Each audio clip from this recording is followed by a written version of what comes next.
I wanted to post this video to add or complement a couple of videos that Andy and Akantovad has already posted on this topic and that I thought were quite good, and I urge you to go and watch them.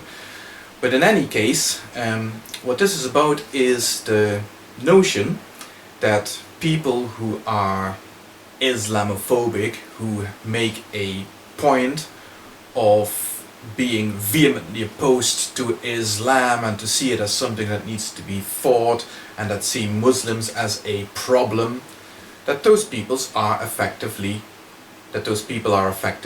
racist. And Andy says he's going to stop beating about the bush, he's going to start calling a spade, and he's going to just call these people racist. And the points he makes, the comparison he makes, are quite valid comparisons. Like, for example, we have no problem calling people who are anti-Semitic effectively racist. The people who attack gypsies or Irish people are effectively racist. But of course people will always keep making that same argument against this, pointing out that Muslims are not a human race as such. And of course they aren't. They are not, like, for example, Caucasians or black people or whatever, you know, they're not recognizable as a race of people. So therefore they will always keep on making the argument that of course they're not racists, because Islam, after all, is not a race.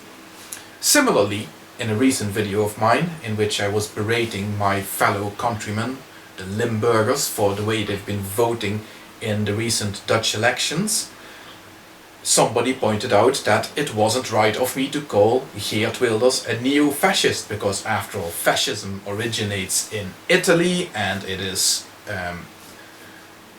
about Benito Mussolini and his party. They are the actual fascists, and it's therefore not correct to call Geert Wilders a fascist.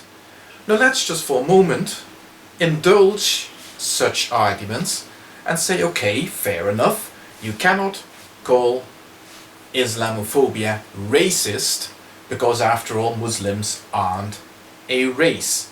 You cannot call Geert Wilders a neo-fascist because Geert Wilders is in no way associated with Benito Mussolini, his party, or whoever has taken over as a kind of a remnant of this party, because I'm sure in Italy there will still be neo-fascist parties who hark back to the good old days of Benito Mussolini.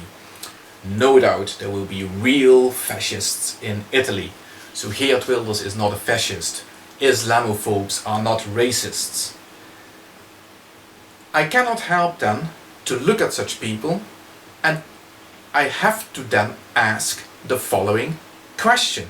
If you're an Islamophobe, if you have a huge problem with Islam and you insist on treating Muslims with contempt and to look down on Islam and to see Islam as a huge problem and to see every Muslim as a potential terrorist, somebody indulging in barbaric punishments and wife abuse, then if you're not a racist, what kind of a bigot exactly are you?